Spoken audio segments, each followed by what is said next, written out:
sa'kin. Di na ba mababalik ang pagmamahal natin? Di na kita maramdaman, at kahit na nasasaktan Mo na ako'y di ko na lang pinapaalam.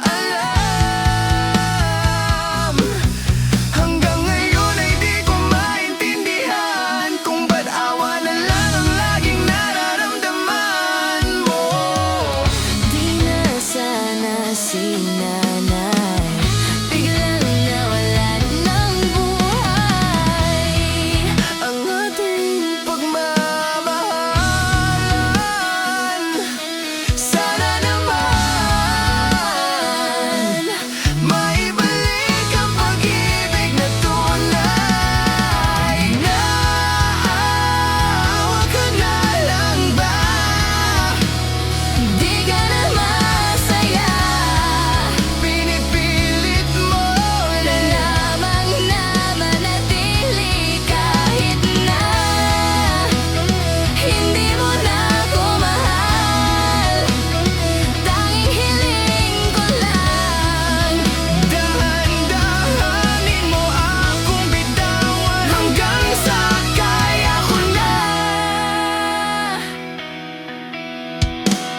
Alam ko naman na dito na din papunta ang relasyon natin na binuo na para sa iyo'y talagang tapos na. Kita naman sa iyong reaksyon, mga pagmiting halatang napilitan ako ay magpatiwakal o aalis ka. Wala ka na mapagpilian kundi manatili ka sa aking tabi at iparamdam na ikaw ay iwas. Hanggang sa sumuko ako sa iyong panlalamig at ako mismo ang kumalas. Pero hindi makakaya ng koto, hindi pa ko handa pakawalan yung tao na sumalo nang iniwanan ako ng malungkot ko nakaraan. Yung awa mo sa aking nararamdaman ng kahit papano'y nagpapagaan sa puso kong talunan at wala nang maisip na kahit anong paraan kung paano ko pa maibalik yung dating pag-ibig mo sa akin na pinaramdam. Yung dating mainit na pagmamahal at tuluyan na lang naging maligamgam. Init na unti-unting nauubos at parang napapalitan na ng galit dahil sa labis ko na pananakot. Di alam hanggang kailan ka sa akin. Araw-araw sa iyong nagmamakawa kung pwede lahat sa atin manumbalik. Di ka man nakasagot pero nabatid ko na ako na lang ang kumakapit.